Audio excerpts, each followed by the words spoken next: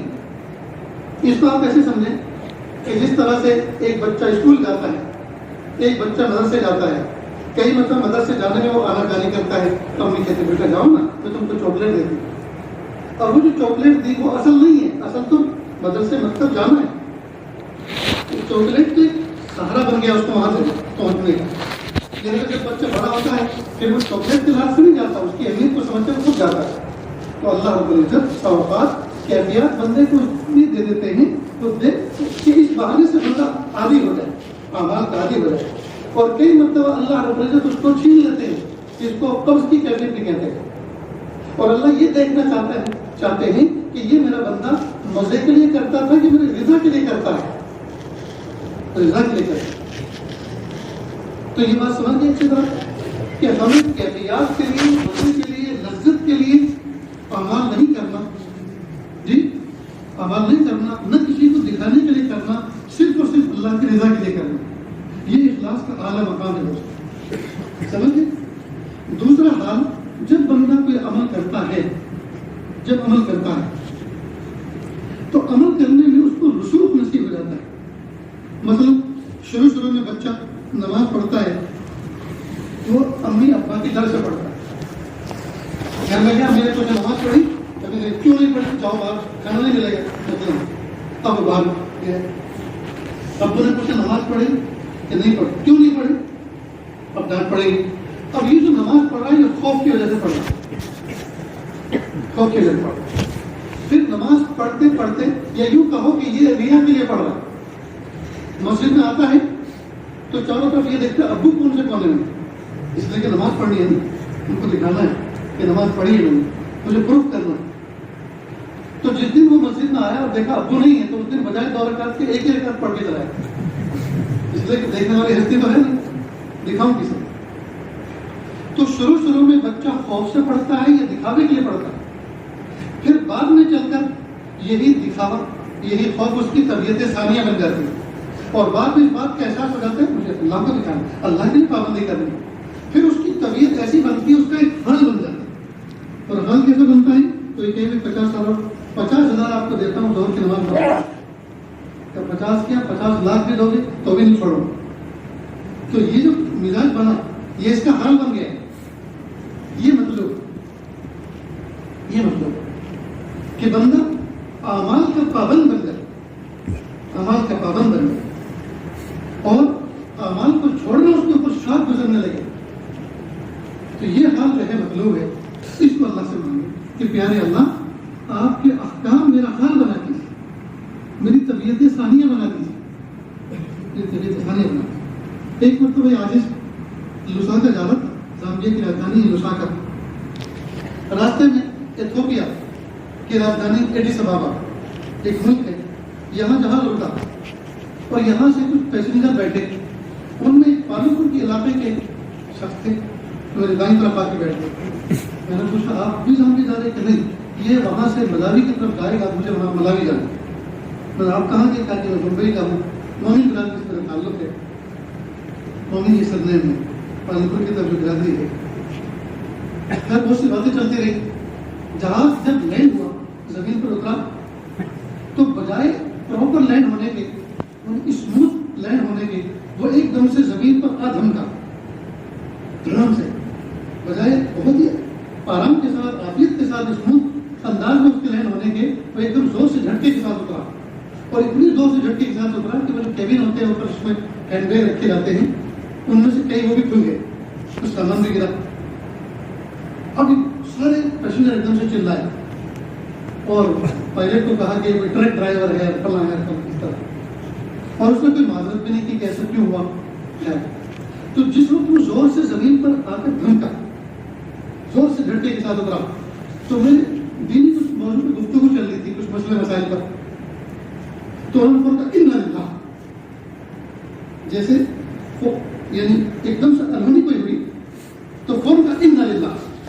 تو اس وقت اس آدمی کے دل میں خیال ہے کہ اس بندے نے چونکہ دین کے راستے میں، اللہ کے راستے میں چل چل کر دین بنایا، اپنے باطن کو بنایا، دین سیکھا ہے، تو برتن سے وہی خلقتا ہے جو اس کے اندر ہوتا ہے.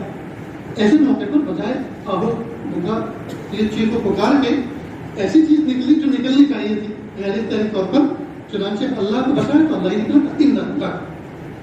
اتنی خوشی ہوئی کہ مت پوچھے.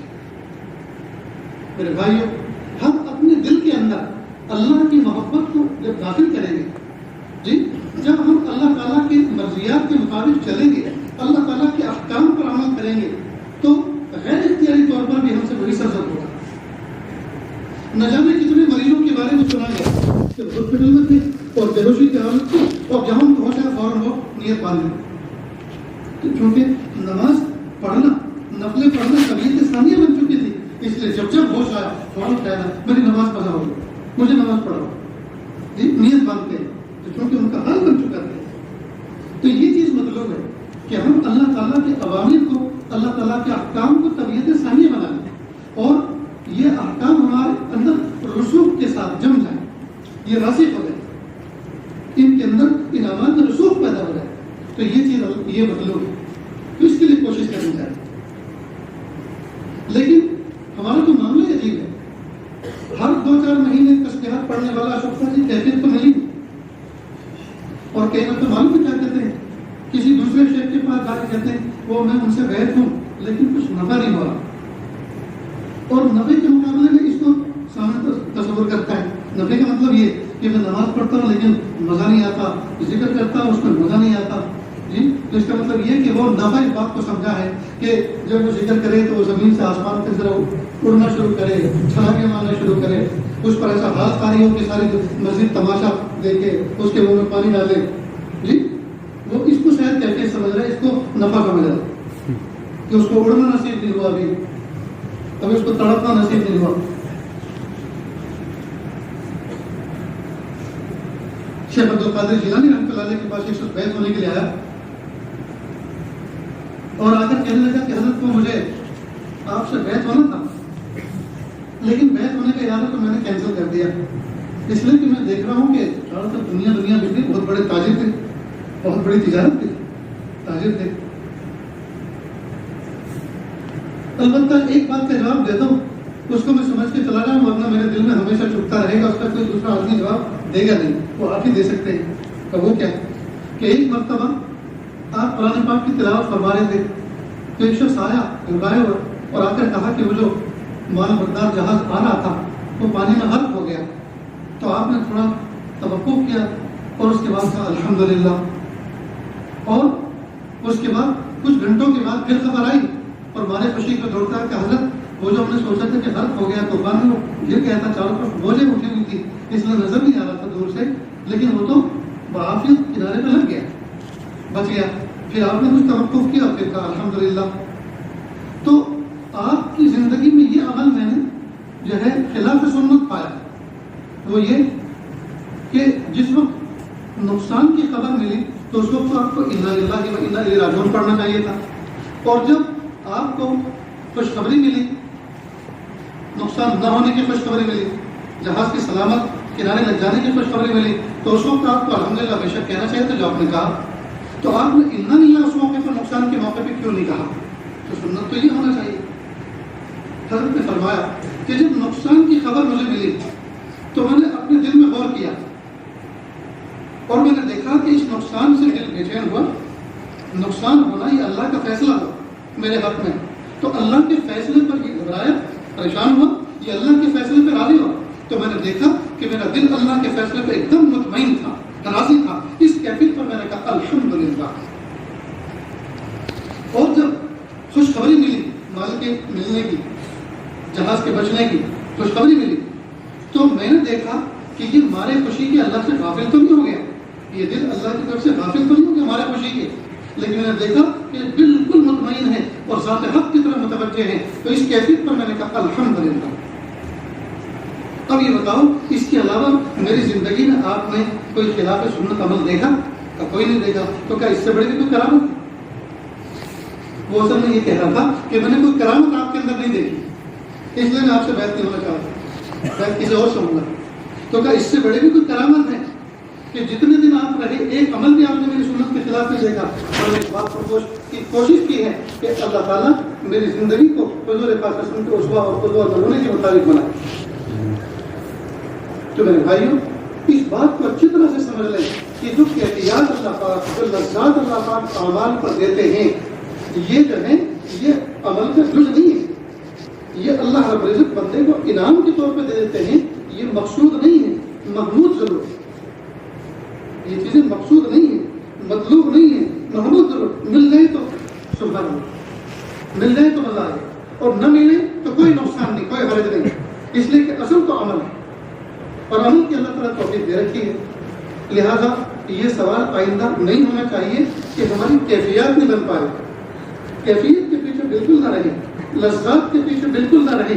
بس یہ کہ پیارے اللہ جس موقع پر جو عمل آپ کو پسند ہے اس موقع پر اس عمل کو احسن طریقے سے کرنے کی توفیق عطا فرمائیں. پھر سمجھ لیں اچھی طرح, پیارے اللہ جس موقع پر جو عمل آپ کو پسند ہے اس موقع پر اس عمل کو احسن طریقے سے کرنے کی توفیق عطا فرمائیے. اور احسن طریقہ کیا ہے؟ اس عمل کا اگر سنت طریقہ مل جائے وہ احسن طریقہ. اور ہم یہ دعا اپنے دوسرے جو دین سے ہٹ کے دوسرے کامیں ہیں جو ہمارے دنیا سے اور انتظام سے متعلق ہیں ان میں بھی اس دعا کا اہتمام کریں. مثال کے طور پر کسی ادارے میں خدمت انجام دیتے ہیں, مہدور صاحب کی طرف سے کوئی ذمہ داری ہے, کوئی جلسہ ہے, کوئی انتظامیہ ہو رہا ہو کہ فلاں آپ کو یہ کام کرنا ہے, تو آپ اللہ سے یہی دعا مانگیں, ہم اللہ سے یہی دعا مانگیں کہ اللہ ہمارے بڑوں نے ہم پر اعتماد کر کے اس کام کو ہمارے لائق سمجھ کر ہمیں ہمارے حوالے کیا کہ اللہ اس کام کے انجام دینے کا آسان طریقہ عطا کرے, آسان طریقہ عطا. تو اللہ سے اس طرح سے مانگیں تو کریں گے دعا انشاءاللہ. اس مضمون کو اچھی طرح سے سمجھ لیں کہ اللہ تعالیٰ نے جس موقع پر جس عمل کی توفیق دے دی اس عمل کو دل و جان سے کر ڈالا. اس میں جو طریقہ ہے سنت طریقے کے مطابق اطمینان, ہدوء اور سکون کے ساتھ, سکینے کے ساتھ اس کام کو انجام دے دیں. اب اس میں مزہ آئیے نہ, اس میں مزہ آئیے نہ, اس کے چکر میں بالکل نہ رہیں. بس اللہ پاک نے عمل کی توفیق دے دی, بہت بڑی بات. حضرت شاہ ولی اللہ صاحب آبادی رحمۃ اللہ علیہ نے ایک جگہ فرمایا کہ بہت سے لوگ دعا مانگتے مانگتے مایوس سے ہو جاتے ہیں. فرمایا اگر ہم زندگی بھر کوئی چیز اللہ سے مانگتے رہے اور وہ چیز اسی شکل میں ہمیں ملتی ہوئی نظر نہ آئے, حالانکہ ممکن ہے کہ جو چیز ہم نے نے مانگی اللہ پاک نے اس کا بدل کسی اور شکل میں دے دیا، لیکن کیونکہ چیز چلا کر نہیں دیا جاتا، بتا کر نہیں دیا جاتا، تو ہمیں پتہ نہیں چلتا، اور ہم یہ زبانوں سے چھوڑتے ہیں کہ اللہ نے زبانوں کو دیا ہی نہیں۔ بھائی اگر ہم سب کے سب ہیلی کاپٹر مانگیں جی اور سب کو مل جائے تو کیسے آڑے ٹیڑھے اڑیں گے؟ سب کے سب مریں گے اور ماریں گے جی۔ تو اس موضوع پر کئی مرتبہ گفتگو ہو چکی ہے کہ دعا کس طرح سے کی جائے، اور دعا جو مانگی جاتی ہے اللہ نے فرمایا وہ دوہری استجیب لکم، مانگو مجھ سے میں دوں گا تم کو۔ تو اس کا مطلب یہ ہرگز نہیں کہ جو مانگو جس وقت مانگو، جو مانگو وہی دے گا، جس وقت مانگو اسی وقت دے گا۔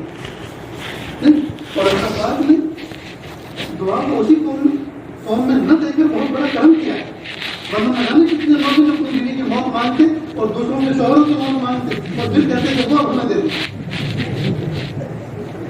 اس لیے کہ جب اللہ پاک نے دعا قبول کرنے کا وعدہ کیسا مطلب ہے کہ ساری دعائیں قبول ہو رہی اسی قوم میں اسی انداز میں جیسے مانگ رہے، ایسا نہیں۔ اللہ حاکم بھی اور اللہ حکیم بھی۔ تو اگر ہم کوئی عمل کر رہے ہیں اور اس میں لذت نہیں آ رہی تو بالکل مطمئن رہیں کہ اگر اللہ پاک نے عمل کی توفیق کو دی تو حضرت شاہ صلی اللہ علیہ وسلم نے فرمایا اگر زندگی بھر ہم کوئی دعا مانگتے رہیں اور جس انداز میں ہم مانگ رہے ہیں اسی شکل میں وہ دعا قبول ہوتے ہوئے نظر نہیں آ رہی تو خوش ہو جائیے۔ اگر آپ کا دعا مانگتے مانگتے زندگی کا اختتام ہو جائے تو خوش ہو جائیے کہ آپ نے اللہ کے ایک حکم پر عمل کر دکھایا، اور وہ کیا؟ ادعونی استجب لکم، مانگو مجھ سے میں دوں گا تم کو۔ آپ نے اللہ کے مانگنے والے حکم پر عمل کر دکھایا۔ کہ یہ موضوع سمجھ میں آ گیا اچھی طرح سے، بات ذہن نشین ہو گئی۔ اب سے ہم لذات کے پیچھے نہ پڑیں۔ لذت جی مقصود نہیں، محبوب ضرور، یہ مقصود نہیں۔ مقصود تو اللہ کا حکم پورا کرنا، اللہ کا حکم پورا کرنا، دھوپ میں، چھاؤں میں، سردی میں، گرمی میں۔ اس لیے اگر لذت اور یہ سب چیزیں ہوتی تو اللہ رب العزت رمضان کے روزے کبھی سردی میں، کبھی گرمی میں، کبھی برسات میں، کبھی دھوپ میں، ہم اس طرح سے فرض نہیں کرتے ہیں۔ اس لیے کہ اس سب موسم کے اندر کتنے لوگ ہوں گے جی جو سوچ رہے ہوں گے کوئی گنجائش نکل آئے،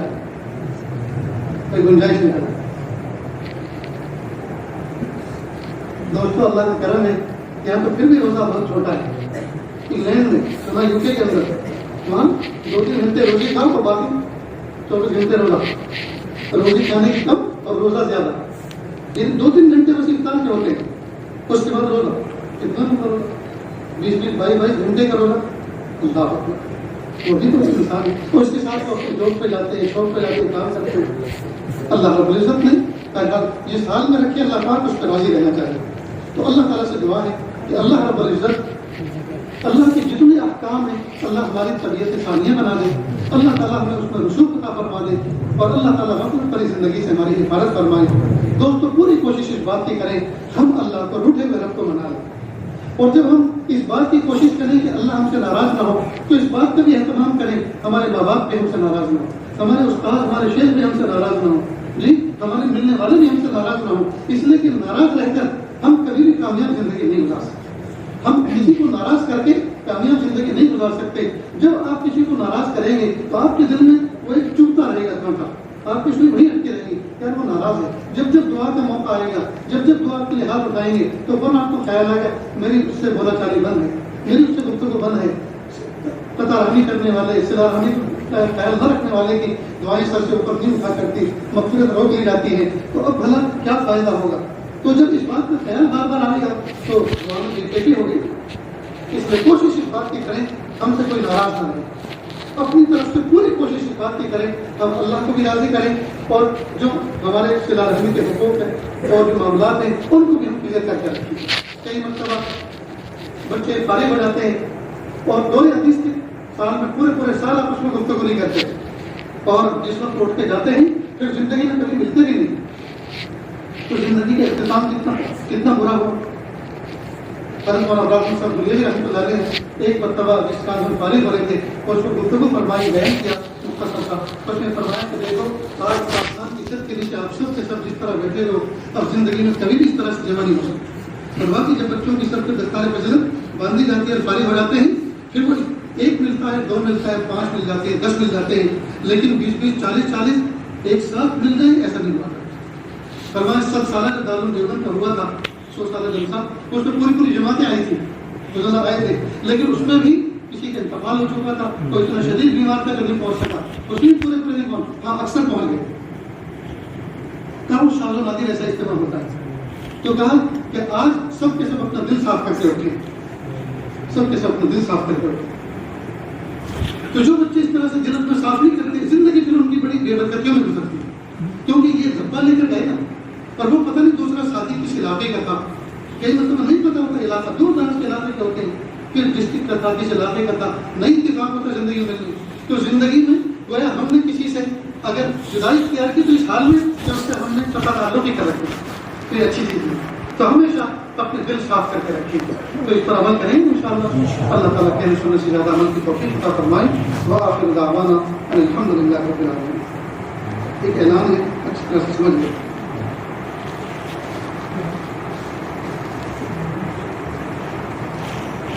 جس جگہ آپ بیٹھے ہوئے ہیں اس کو لوگ خانقاہ فیض اولیاء کہتے ہیں، میں نہیں کہتا، لوگ کہتے ہیں۔ رمضان مبارک میں پہلے عشرے کے اندر یہاں جو ہمارے اکابر اساتذہ نے، مشائخ نے جو سبق دیا ہے اس سبق کو ہم دہراتے ہیں، جو باتیں پڑھی ہیں سیکھی ہیں اس کو سمجھانے کی کوشش کرتے ہیں، اعمال پر اپنے نگاہ رکھتے ہیں، تو ایک حلقہ لگتا ہے تربیت کا، لہذا پہلے 10 دن کا پہلے عشرے کا قیام رہے گا، لہذا اگر خواہش مند حضرات آنا چاہتے ہیں تو کچھ باتوں کا خیال رکھیں۔ اپنی آمد کے بارے میں 21 اپریل 2019 کے بعد خانقاہ کے نمبر پر، جو نمبر دیواروں پہ لگا ہوا ہے اس پر اطلاع کر دیں۔ نیز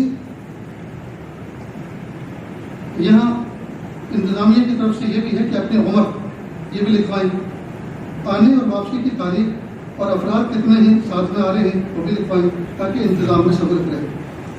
موسم کے اعتبار سے ہلکا پھلکا بستر، اور اگر کوئی دوائی استعمال کرتے ہوں تو ساتھ لے کر آئیں۔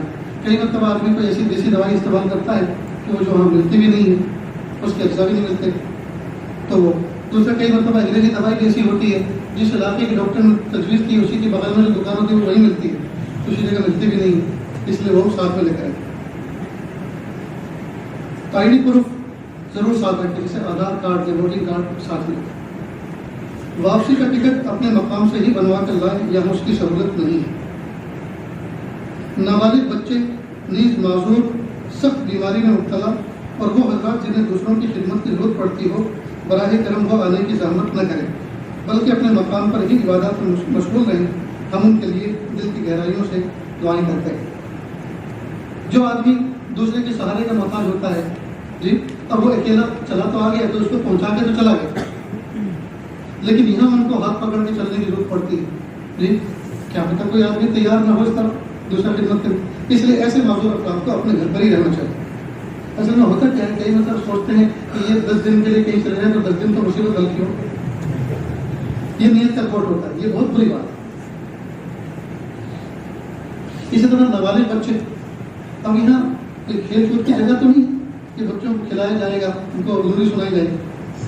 دوسری بات یہ کہ بچے پیشاب کرتے ہیں، ان کی ضرورت ہوتی ہے، ماں اس کی ضرورت کو پورا کرتی ہے، بھوک آتی بھی نہیں، جی تو اس لیے نابالغ بچے ساتھ میں نہ، بس اس اعلان کا ذرا خاص خیال رکھیں۔ کچھ حضرات نے بیان سے پہلے کہا تھا کہ ہم تو طائب ہو کر زندگی گزارنا چاہتے ہیں، تو آج توبہ کی کلمات پڑھاتے ہیں، لیکن پیچھے پیچھے اخلاص کے ساتھ توبہ کی سچی نیت سے زندگی بدلنے کے ارادے سے کلمات پڑھیں۔ بسم اللہ الرحمن الرحیم، لا الہ الا اللہ محمد رسول اللہ صلی اللہ علیہ وسلم، اشہد ان لا الہ الا اللہ واشہد ان محمدا عبدہ ورسولہ، استغفر اللہ ربی من کل ذنب واتوب الیہ، استغفر اللہ ربی من کل ذنب واتوب الیہ، وصلی اللہ تعالی علی خیر خلقہ محمد وعلى آله وأصحابه أجمعين برحمتك يا أرحم الراحمين۔ اللہ کے شکر یہ کلمات پڑھنے کے بعد تو بتائیے ہو گئے۔ اب روزانہ کی جو معاملات ہیں کہ ان کے وہ سمجھ لیں، ایک تصویر استغفار کی، ایک درود شریف کی، ایک تیسرے کلمے کی صبح شام پڑھیں، نیز 6 تصویر ہوگی، استغفار، درود شریف اور تیسرا کلمہ، نیز قرآن پاک کی تلاوت اپنے پاؤ کا اہتمام کے ساتھ، نمازوں کا اہتمام کریں، آگے پیچھے کی سنتوں کے اہتمام کے ساتھ، یہی کرنے کے کام ہے۔ نہ کرنے کے کام میں غیبت نہ کریں، بدنگاہی نہ کریں اور کسی کو تکلیف نہ پہنچائیں، اپنی ذات سے ادنا تکلیف بھی کسی کو نہ پہنچائیں، نہ قلم سے، نہ زبان سے، نہ قدم سے، اس کا خاص خیال رکھیں۔ تو کریں گے انشاءاللہ، اللہ ان کی توفیق عطا فرمائے۔ دعا سے پہلے مراقبہ کر لیں، ان کو بند کر لیں، سر کو جھکا لیں، دنیا میں جو کچھ ہے شہر کر کے اللہ کی یاد میں جڑ جائے، نیت کریں اللہ کی رحمت آ رہی ہے، میرے دل میں سما رہی ہے،